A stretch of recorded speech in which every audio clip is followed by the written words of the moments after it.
on the spot now because I asked him a question he can't answer, and we've gone live. But a big question that all of you can answer while we're all live on the Inside Line F1 podcast YouTube page, and also to everyone watching on Twitter as well, is can Ferrari break this home race jinx of sorts that they have? Because there's a common narrative that goes around everywhere, Kunal, that Ferrari only win their home races. It's always Monza and it's always Leclerc's home race. At least that's the narrative that's been going around since last year.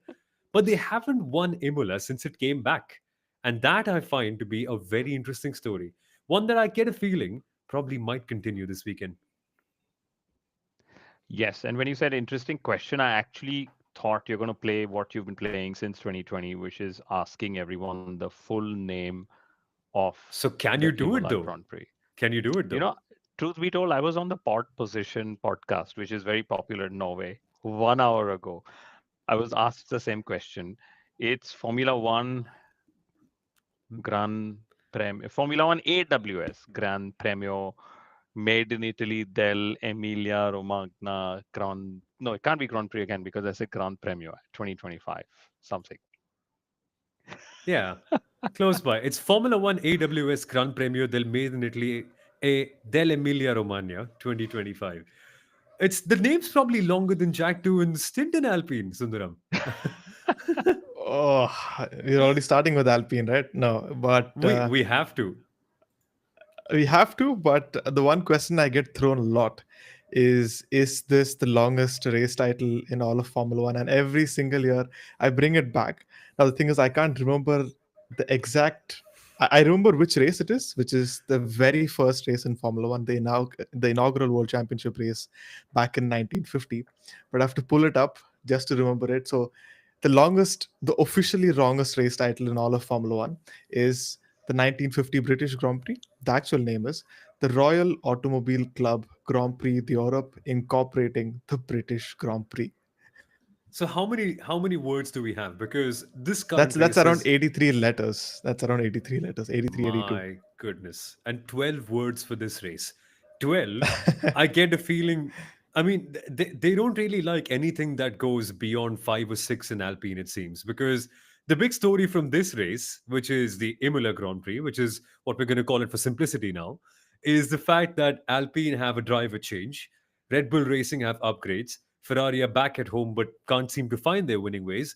And there's lots of fun stuff going on at McLaren. But I want to tackle Alpine first. And this is crazy, right? We're calling things on the spot here because we literally haven't gotten the chance to plan this episode. So we're making it up on the fly. But I particularly am most excited about Colapinto Sundaram more than anything else, more than the drivers, more than the upgrades, because we've got to find out now how much has he got in him. Like, has he lost any of that pace that he showed in the Williams, or was that pace that he showed purely Williams specific, or has he got something special really?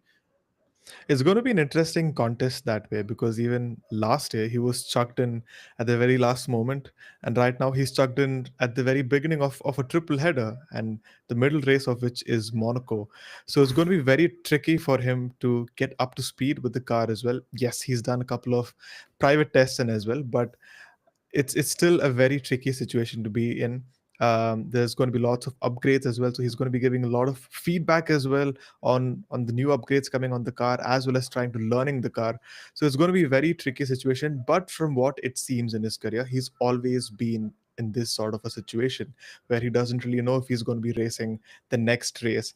Imagine Franco Colapinto's story at a time when not really having sponsors to have a long enough season in the junior categories. He's been flooded by sponsors ever since he's come into F1. So I really love how the story around Colapinto has gone around over the last several years. And he's the only driver to have won in Imola in Formula 2 and in Formula 3. So there is, he's got a great, history with this track, great performance at this track already. And, frankly, we were the ones who called this out, if you guys remember, on the Gearbox podcast for Fan Court, right? Where we said if there is a driver change happening at Alpine, it has to happen before the triple header and not after.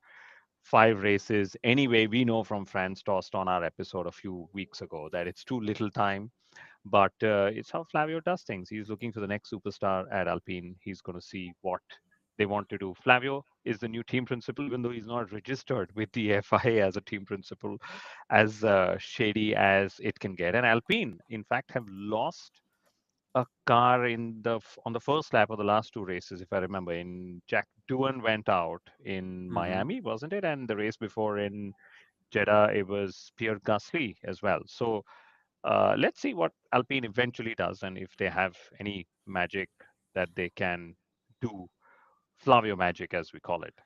And we're coming to Flavio land, and he's pulling the Flavio strings already. He's already made a driver swap, and now we're going to find out what this is all about. And I love it, because as a football fan, and as a Man United fan in particular, sometimes I'm just left wondering, can we just chuck out all the players and give all the young players 5 races or 5 matches in a row to see how good they are, and then we can figure out who to play for next season? And Flavio is bringing the dream of every fantasy sports fan into reality. Like, let's just give them 5 races and figure it out. I mean, if only Ferrari could do that with their team and their car, because now they walk in such a tough circumstance. And speaking to all the Ferrari fans around me, Sundaram, there is such such a lack of hope. And I laugh when I say this because we walked into this season with so many incredible aura building photo shoots and everything around it, the marketing, the hype, the PR. Lewis being voted as the best dressed person at the Met Gala as well. But it's just not working out on the track. And I'm not entirely sure if Imola will give them complete respite, but it should be easier for them because it's a track where you don't really have lots of really heavy curbs. So you can probably run the car lower, smooth the surface, helps him out a little bit. So won't be as bad as the other races, but still going to be a tough ordeal, especially when the McLarens and Red Bull Racing cars are around. I mean, Ferrari really need a quick turnaround because, yeah, I mean, look at the way how it's transpired. It's only been 6 races into the season, and we're already starting to lose hope that Ferrari is going to be out of the title challenge. They're nearly 150 points away. But this is where they really have to step things up. All the teams are bringing in upgrades. They really need to come in with a major upgrade that gives them the sort of pace advantage or pace benefit compared to the others. And time is literally running out for Ferrari in the constructors title. It's possible that they might be out of the running even before the mid-season. So they really have to turn things up this weekend. It's their first home race of two this season, and it's one where they don't have the best of records. The last time they won there was back in 2006. Charles Leclerc was at the time karting, and Lewis Hamilton had not yet made his Formula One debut. So if there's a way where Ferrari, if there's a place where Ferrari should make a turnaround, it should be Imola. And they were even beaten in the pits in Miami by Yeah. Sauber, who actually pulled out the fastest pit stop. But truth be told, why don't I just shoot this question to you guys? For the Tifosi, the big question is who will they be cheering? Will they cheer an Italian driver in Andrea Kimi Antonelli, who showing a lot of promise was on pole in Hmm. Miami, or will they cheer or continue to cheer for Lewis Hamilton and Charles Leclerc? Big questions to ask, and maybe we don't know, but also will Ferrari continue to battle with Williams because Alexander Albon was battling with the two Ferraris in Miami Yeah. on pure pace. So, and I think Carlos Sainz is of course outqualified at least one Ferrari in two out of the last three races, etc. So, it's a good old Ferrari versus Williams. It's just not what Ferrari wants, but I think it's fantastic for Williams as well. But yeah, the big question Don't you is who say will the that? Come on. drivers cheer Because, for? what we saw last time was actually terrible. Carlos Sainz being passed by Lewis Hamilton. And me being a Carlos Sainz fan, I was almost about to cry in the commentary box because I had to say the lines Lewis has taken Carlos's position and his seat, which is so true. And I don't want to see a repeat. I want to see revenge this time. So I'm backing Williams for that one. But it's going to be tough. I think this is one of those races where qualifying is going to be very interesting, I feel, because given the whole nature of this circuit and how tough it's going to be to pass around here, I genuinely feel that every last bit of performance must be extracted from here because you just can't go around and make moves. We've seen how messy turn one can also be. So that's also less of an opportunity compared to a Saudi Arabia or a Miami or a Bahrain. And here, this is a circuit where we've got lots of fast flowy corners. It's a short pit lane as well. And track position is super important as we saw last year. McLaren were the quicker car, but because Max Verstappen held on at the very end and he had track position, he just won by around the 10th or something when Lando Norris was hounding him down. And that is going to be so, so important. And that brings me back to Red Bull Racing now, Kunal, because they're bringing in a new upgrade. Dr. Marco was very excited about it. He said that if there's a game changer for the season, paraphrasing, it would be this upgrade. And Max has now come to the media and said that I don't expect anything special, which is which is probably the best way to lower expectations, which clearly means something good's coming for sure. I'll put it this way. If ever we could get a Max Verstappen special, putting it on pole, leading the race, not letting the McLarens overtake, this is yet one of those races. We've seen this happen in Suzuka, one single DRS zone, lots of emphasis on track position, inability or difficulty in overtaking, even though, these cars are super quick. I love this circuit. So track position is vital. I think all the races here have been won in from the top five positions, and in fact 9 out of the 12 races have been won from the front row itself, so lots of emphasis on that. And all the teams are going to bring upgrades. Of course, the eyes are even more on Red Bull. There are rumors around Christian Horner, and if his position is under scrutiny, always rumors around, will Max Verstappen get tired of Red Bull bringing upgrades that don't bring lap time eventually?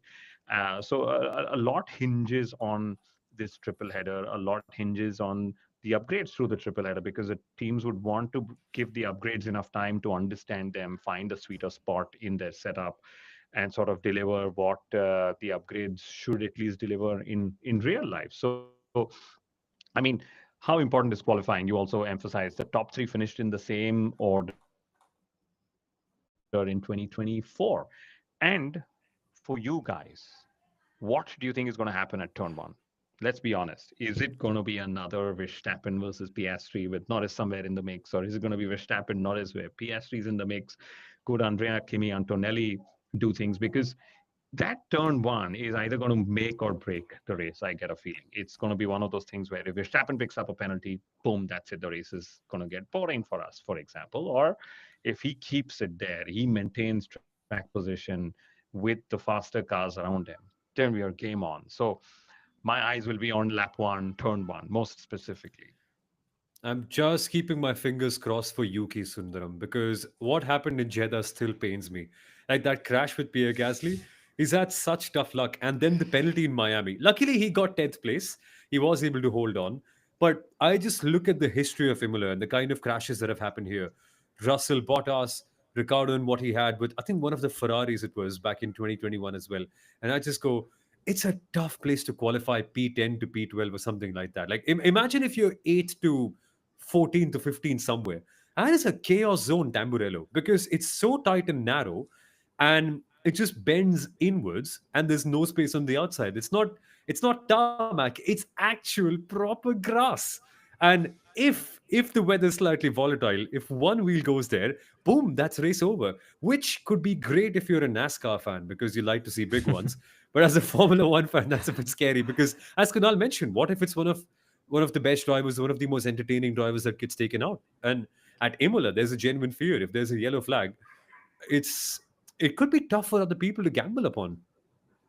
Yeah, and I think that's what makes this whole race weekend that much more exciting. The fact that it's one of those classic circuits. You take a look at the circuit itself, you don't see any hairpins, and you straight away know it's not really built by Herman Tilke. So it's one of the old school circuits that we all tend to love. It's very narrow, and that's why it's that much more flowing. And for Yuki Tsunoda in that regard specifically, it's time that he's really able to put the car higher up in qualifying, because in the race it's going to be that much more difficult. But the also fact that in qualifying we have an additional challenge in the fact that we have a new tire compound in Pirelli's C6 Yes. for this weekend, which debuts and which is going to be used in Monaco and also in Montreal 2 races later. So it's going to be a good testing bed to see how everyone really adapts to that tire, and how it's pretty much not going to be used in the race, but it's going to see it's going to be a very good platform for us to see if teams can really go the two-stop way in this weekend. You actually said it's a short pit lane. In fact, it's not. Imola has one of the longest pit lanes on the calendar. It's you lose literally around 28 seconds going to change your tires. So in that regard, teams would rather prefer having a one stopper than a two stopper, and they would really not go a two stopper unless it's absolutely necessary for them to do. So it's going to be Hmm. very tricky in terms of strategy as well, and in also terms of on race day. Which is what we saw last year with Max as well, didn't it? Like they were able to stay on the one stopper, make sure they maintain track position, and a lot of it came down to conservation on the hard tires, which is what they did very well. But it's not the same Red Bull Racing. It's not the same car. Max is not super confident about the upgrades, and a big challenge for all the teams has been trying to unlock balance from their race cars. That I feel Imola should help out with because it's one of the smoother surfaces out there. Like Formula One's bringing in C6, which is clearly a sign that they can push harder and they can go faster around here. And Imola has been a very fast circuit naturally. Like it may not have the same average high speeds as Monza because you have a lot of corners here, but drivers are Yeah. constantly flat out, and the tire loads that they put on, that is incredible. So conservation, as you mentioned, is going to be super important, and that's what I'm intrigued to see Ferrari particularly. Like they've made leaps and bounds. Jeddah was a great race that way. So was Bahrain. Miami, less said about it, the better. But cooler temperatures, this could be an opportunity for sure. Yeah, it's cooler temperatures, and the fact that Pirelli is bringing the C6 tire means that this is one of those circuits where tire degradation or even abrasion is not of the highest level, despite the fact that it's not a street circuit. So, at a proper race circuit, they've brought in the softest tire compounds of the season, which goes to say that in you're not going to have teams struggling a lot with temperatures, track temperatures, than what we've seen in Miami or even in Jeddah. That might still allow teams to have a better balance or a better operating window. So you can probably see teams like Mercedes is also coming back into the fray. McLaren actually prefer being in races where the temperatures are more hotter, so you can actually see teams coming a little bit more bunched up this weekend than usual. C6, is that what you guys are talking of? I got Yeah. kicked out only to come We back. are, we are, yeah. You know, this obsession to go softer is great because it drivers would love it, but will the tire even last a full qualifying lap, for Yeah. example? Okay. And then I don't think it's a race tire either way, which then begs me, it's the longest pit lane on the calendar, almost half a kilometer long, 25 odd seconds you'll spend. So it is a one stopper. We remember last year, Lando Norris was chasing Max Verstappen at the end of the race. I think it's going to be an interesting race either way with strategy and so on. And, again, before I get kicked out, my internet seems patchy. But, what is this obsession with trying to get two pit stops at a race? Okay, because you can't have overtaking on track, you want to try and spice things up in the pit lane. I think that, and we've said this before, I think the tires are actually very good for racing. Drivers are They able are. to attack, cool down, go attack again, defend, attack, attack, attack. We've sort of found at least what I think is a decent tire than last year. And then suddenly we're like, okay, now can we, reduce the pit lane speed limit and make sure that you use both compounds a race and whatnot. But just saying, let's see Cheap how the tricks. C6 goes. I Yeah, mean, yeah, you can't fix the cars, so you fix all these artificial gimmicks or whatever you call yeah, it. we can't solve the real problem. It's like the dish has already been cooked. So you just try to add some salt to it or some pepper. It doesn't solve it. Like if you've made the dal, you can't add water on it and be like, hey, yeah. I mean, now it's a dal that you can have with rice, but ultimately you've cooked it for roti. So it's doesn't work that way, Sundaram. It's not the same.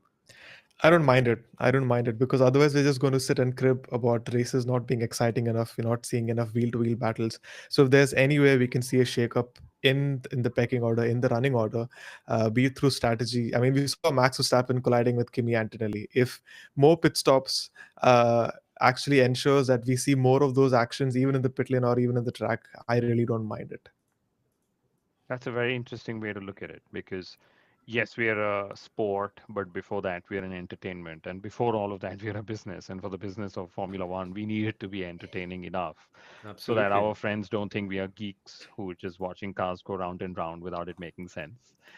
We And No, are. but the DNA, I think the DNA of the sport has already been tampered with the moment you include stuff like DRS and the likes. yeah, yeah, yeah. And Like if you're anyway so, tampering it and if you're anyway yeah, living a cyborg life, just choose more things that Make you go. No, I think I'm fair enough. nearing that age in my life where I'm starting to think Bernie Ecclestone's idea of having sprinklers around the track is not a bad idea actually. I wasn't wrong. I wasn't wrong. It's a great idea. Just give it a shot. I mean, we're not far away from the day where we'll probably entertain ideas like a reverse grid or some sort of gimmick based qualifying. But again, I'm of the same opinion. If we can't solve the cars for now, and Formula One doesn't seem to want to solve the cars for a long time because even the 26 regulations are now under a lot of jeopardy. Let's just find other ways to make it work, or let's go to better circuits. And this is the best quality of circuit you can come to. Like, I know we're 20 minutes into the episode and it's the first time we're now properly talking about the place. But what a place And to it come might to be the for last Formula time we One. talk about the place. It might be the Yeah, last time we talk about the place. Actually, Imola might Don't tell me. not be on the calendar next year. I'm Don't pretty tell sure me. we're pretty sure we're having a street circuit come in its place. I'm sorry, Formula One. That's just not the way to do it. That's yeah. You've got to stay Can you grounded, imagine Kunal. Italy, You've got to which stay is close to your roots. yeah, they're saying America can have 3 or maybe 5 races, but not Italy, for all the passion that they show. For all that It's Italy has just one of given to those. Formula One, the first world champion, the most successful team in history, the passion, the spirit, the color, the stories. Yeah, the stories, and I'm going to have a short monologue because I'm going to have to leave you guys to it. But I'm looking forward to Kimi Antonelli this weekend. Home race. He's got his classmates for a tour around the paddock, showing them around Formula One. I think that's a pretty cool classmate to have. In there. But he's had a great run in Miami, pole position. What can that momentum do? He knows this circuit. It's his hometown, and so on. And he's finished sixth in the last 4 out of 5 races or something. So can he go better? Can he become that driver on the podium? We were looking for a new driver on the podium. We got last race weekend. Can we get Kimi Antonelli? So that's one. Second is McLaren have 9 pole positions of all of them. Last year, Norris and Piastri for once were very, very close. I think less than a tenth between them. Norris outqualified Piastri in Miami. Can Piastri strike back? And I think the qualifying gaps are anyway so small. I'd love to see that. Another interesting record, which I'm sure Sundaram has, is Ayrton Senna has a 7 consecutive pole position record at Imola from 1985 to 1991, and that actually is a standalone consecutive pole position record at the same circuit. That still And stands. since That still and it stands. still stands, yeah. Wow. And you guys and Somil, you mentioned qualifying. Yes, track position is vital, even more so in Q1 because there's always been traffic. Last year, I think Piastri was second, but got a three-place grid penalty for impeding someone. So your favorite driver could well end up impeding someone on their slow lap. So that's one thing to look out for. And the last one from me, Q1 this year has been very interesting. Of course, very small gaps as we know. But in 5 out of the 6 races, we've had double Q1 eliminations, which means that at least one team has had both cars be eliminated. Now, will that continue this race weekend in Imola? That's what I'm going to look for. Red Bull's 400th Grand Prix, what can they do? And will Max add one more pole position to his list? I'll leave you guys to it. Thank you for having me for this short period. I look forward to hearing you guys later. And he's just I going was to I was bounce like that. I He's was just going to hoping bounce I like could that, Kunal. I'm still here, but I'm going to say bye. I was hoping I could squeeze in a Okay, nice have fun. stat, but Cancel. okay. No, go for it. What is Go the for stat? it. Tell us. No, okay, if Kunal's still here, I'll leave it to the silly stat. So I was doing a little bit of research over the last week, trying to find the social media numbers of all the teams, and I stumbled upon this very weird instance. Turns out Formula One doesn't follow one of the current drivers on the grid. There are 20 drivers on the grid. Formula does not follow one of them. Who would that be? Take a One very random guess. second. Uh, uh. I didn't catch you, Kunal. Franco Colapinto. Antonelli, if I could guess. No, Lance Stroll. Okay. Oh, they don't. They don't follow him. High five, Formula One. I don't do. On that note, I will let you guys be Yes. because this episode just got very interesting. Thank you. Yeah, Lance Stroll doesn't need a lot of followers, clearly. because he's the one following more often than not. And that's what Aston Martin are also facing. Because Adrian Newey has come in. He's obviously bashed the team a lot. But now they've come back and they're going to be bringing in their first real upgrades of the season. So it's also it's also a very important time for the team this way. And also Yeah. for Fernando Alonso too, right? Tough in his life to lose his trainer who's been with him since the Minardi days. So it's a weekend of comebacks for that team. And I just am so intrigued to see if they can get at least one car out of Q1 because that's been such a struggle for them lately. Yeah, absolutely. And I think everyone's going to keep their eyes on Aston Martin, and I'm sure maybe even Max Verstappen's going to be seeing very cleanly on what Aston Martin are able to do with their upgrades. Because no matter having um, arguably the best facility on the grid, that's what Adrian Newey said. They have the best facility in all of Formula One, Yeah. and no matter having a very good wind tunnel, no matter having all that money being thrown in to get in the best of the talent from across all the teams, ultimately if that's not able to translate into pace, that's not able to translate into good upgrades for the team, then it's really not going to help, because that's been their Achilles heel over the last 18 to 24 months. They've not been able to bring in upgrades that makes the car go quicker. In fact, if you actually compare the qualifying lap times between Aston Martin from 2025 and 2023, they're actually slower than 2023. So it just goes to show that they've tailed off massively while the rest of the teams have progressed, especially the likes of Alpine and Williams.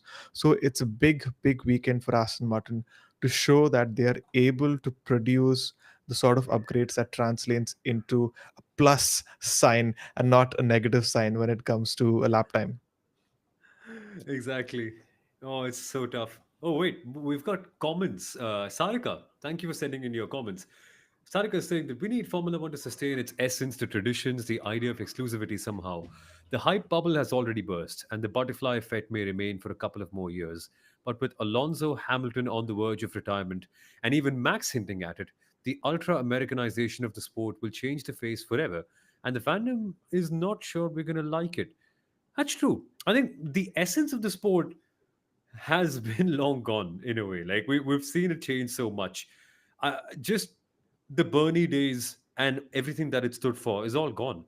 We now have fashion partners. We now have a trophy partner. We now go to so many more countries and we now have sprint races and we now have a documentary and so much more around it. Formula One has indeed embraced the lifestyle of becoming a circus.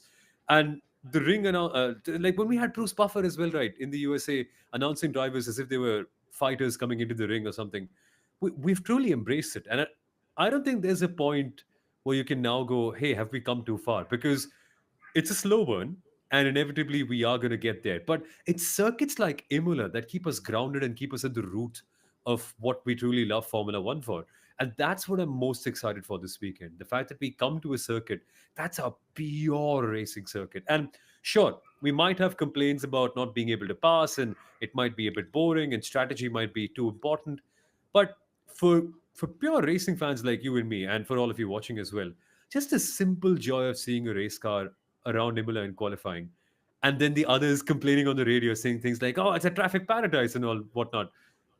That is still such a big part of racing. And that's going to be so entertaining this weekend.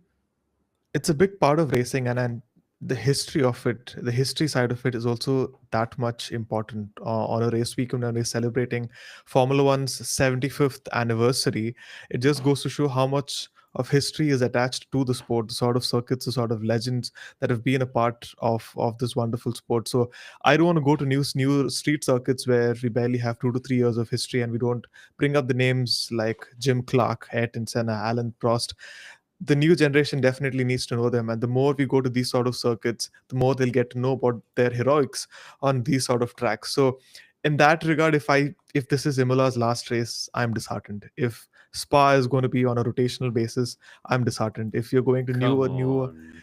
yeah, and I'm genuinely disheartened that we don't have tracks like Sepang and we don't have Istanbul Park. And I also understand the other side of it, that it's also a business and it also has to be financially viable for those circuits and for those countries as well. We don't have Nürburgring, we don't have Hockenheim, and it's not because Formula One is not choosing them. A lot of these circuits have themselves pulled out because it's not financially feasible for them. So ultimately, as long as we have these sort of tracks like Imola for this weekend, enjoy it till it lasts, and then really hope you find a good alternative. Yeah, and this weekend, drivers would want to swear out of excitement, and they can do that now on the radio.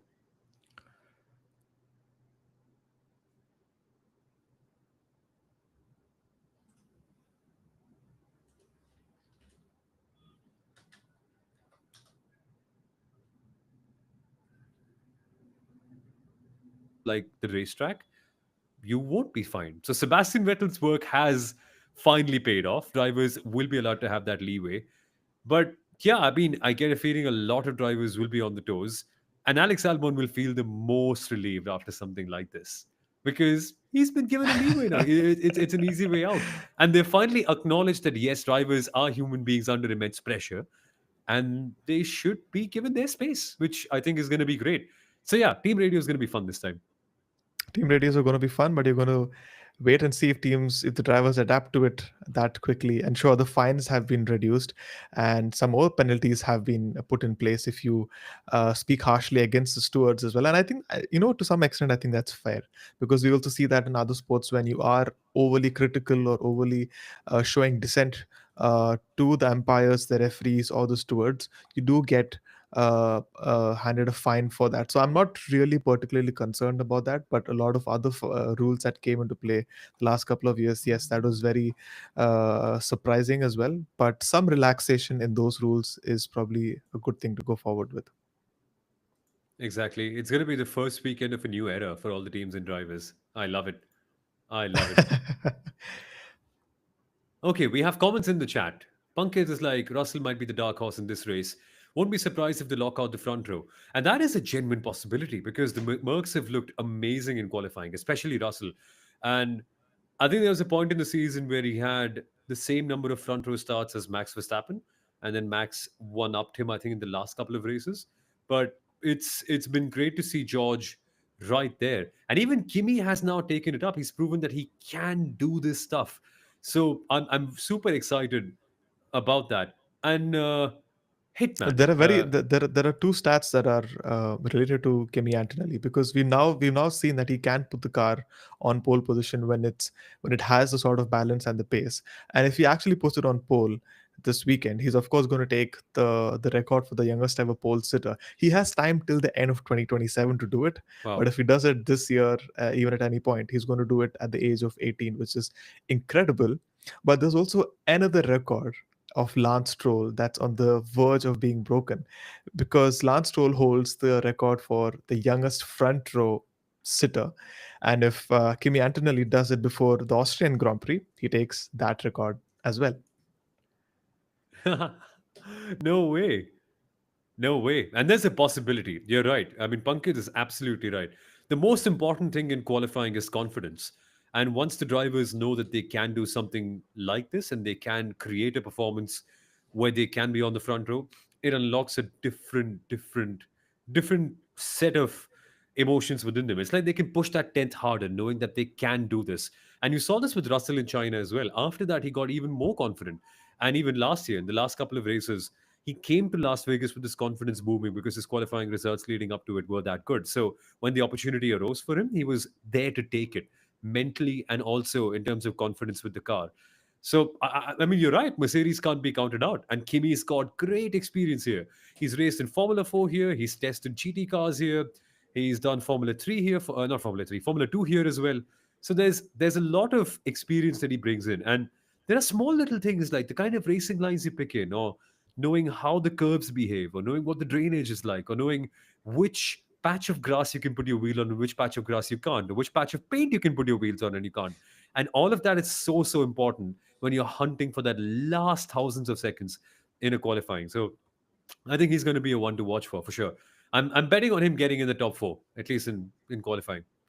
Oh, absolutely. Even I think so as well. But you should also remember there is rain forecast for this weekend, anywhere between 20 to 40% across all 3 days, even during on race day as well. So if that happens around Imola, we've seen how that can actually turn out in the last couple of seasons. So definitely something for the rookies also to learn around this track. Yeah, exactly. More comments. We've got a comment from the best name that I've seen on our live streams. It's the Hitman, and I'm gonna make a Bret Hart reference. It's yeah, that's what the Shawn Michaels actually called Bret Hart a hitman with an S missing at the front. So it's I can't say your name officially. We'll get banned in Black Flag. I don't want to do that, but I love your name. It's with Flavio back as the boss at Enstone. I think either Alonso or Max buys stake at Alpine and drives for them. So I see two names. I see Alpine and stake. What are you talking about? Like, no, but just kidding. It's you never know with Alpine Sundaram. It's like we could walk in tomorrow and be the owners of that team. Or hell, we might even become team principals. It's they keep I on think wanting to change one after the other anyway. And now we've had an Alpine team principal being caught for criminal affairs or protecting criminal property. So it's possible. We'll probably be the nicest guys to become Alpine employees by that logic. yeah, and I think the surprising one was not Franco Colapinto getting the race seat. I think we all pretty much knew that because when you sign a Franco Colapinto on a multi-year deal, you are just waiting to put him in that car at some point in time. So I think we all kind of anticipated the driver change, but Oliver Oakes resigning, that too with immediate effect, was something that actually shocked us. He's a team principal that has shown potential. He's actually done very well even in the junior ranks with high tech. So he was someone that was earmarked for the future, or potentially still can be earmarked for the future, because there's rumors around him replacing Christian Horner at Red Bull. But clearly something is not right at Alpine, and it just comes back to stability. When you don't have stability, you really don't see results. So is this the last of their changes that we're going to see in Alpine for the foreseeable future? And I don't think so. Flavio is going to be the team principal for a longer period of time. So surely Yeah. someone is going to come in for that position full time. And I hope that's the last of those changes. But it still baffles me that Alpine has lost the likes of Fernando Alonso, Oscar Piastri, and Esteban Ocon from just barely 3 years ago. What's even happened to this team in all these years? And on that fact, since I mentioned Oscar Piastri, I must mention he's on the verge of equaling a McLaren record. So he's won 3 races in a row. If he wins one more race, if he wins this weekend, he's going to equal the longest race winning streak by a McLaren driver in all of their history in Formula One. So Ayrton Senna's won 4 in a row back in 1988 and 1991. No Is way. Oscar Piastri going to join Senna at the very top of the McLaren leaderboard? It's very baffling. McLaren has not No done way. more than I four in a mean, row. that would be. But then they've also had two good drivers at all points. Yeah. They've had Senna and Prost, they've had Mika and David, they've had Lewis and Jensen. It was Lewis and Heike, but then of course they were competing with Felipe and Kimi at that time. So it was very hard for them to get a move on. But you're right about that. And that'll happen against Lando Norris. That to me seems even more shocking because I mean just until a couple of months ago, Lando Norris was the one actually leading and shepherding this team all around. So ah, I'll be intrigued to see how he reacts to it. And the kind of feeling and momentum that Lando Norris needs, I wonder if it's back in because you can tell he's a very momentum based driver and it depends a lot on how he's feeling on the day and if he's got that confidence and that last stint that he's hunting for. Imola will be so important because we know that Oscar is more determined at the start. We know he's cooler in these pressure moments. And Imola is all down to those moments, that one qualifying lap or that one race start or that one crucial strategy call. And in those moments, if I had to pick someone, I'd probably back Oscar. Oh, absolutely, and the fact that you should remember it's a triple header as well. So you would want to start the triple header on a good note and not really be down in the dumps or on a downward spiral, especially going into Monaco where confidence is also so important, especially in qualifying. So you really want to have a good result in Imola, carry that momentum forward into Monaco and then into Spain as well, because the whole triple header in general is going to be that much more challenging. So I really hope Lando Norris is in a good space. The 2 week break, I hope that's done him well. But it's time that he's able to battle with Oscar on a more consistent basis. And I hope this weekend is that weekend.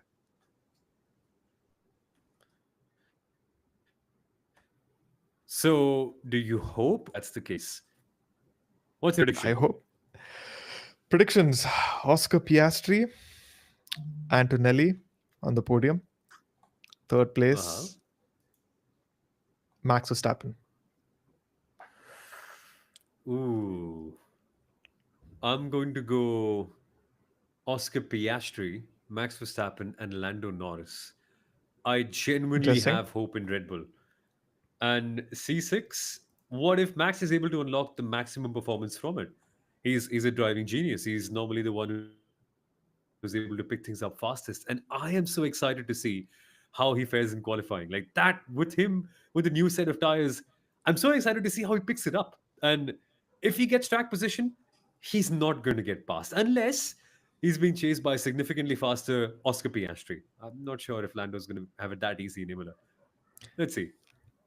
Who do you think is going to take pole? Because I think Max is going to take pole and Oscar is Same. going to win the race. Okay. I think Max takes pole, but Hmm. yeah, strategy and I think Oscar just gets past. That's Yeah. that's what I'm backing. Yeah. What do you guys think though? Let us know down in the comments. And we can still see your comments by the way. So it's amazing that so many of you have taken out the time at 11:40 on a weekday evening to be able to discuss Formula 1 with us. So we greatly appreciate the support. But yeah, reach out to us. Send your comments, send your texts and opinions and everything that you feel about the sport with us. And we'd love to discuss it on all of our episodes. Next time we'll be back. It will be on Sunday. There will be a post race show, a lot of analysis after that. And let's see if our predictions are going to be validated back then. So it'll be fun. But thank you for watching, everyone. This has been the Imola GP preview on the Inside Line F1 podcast. See you on Sunday. Bye bye.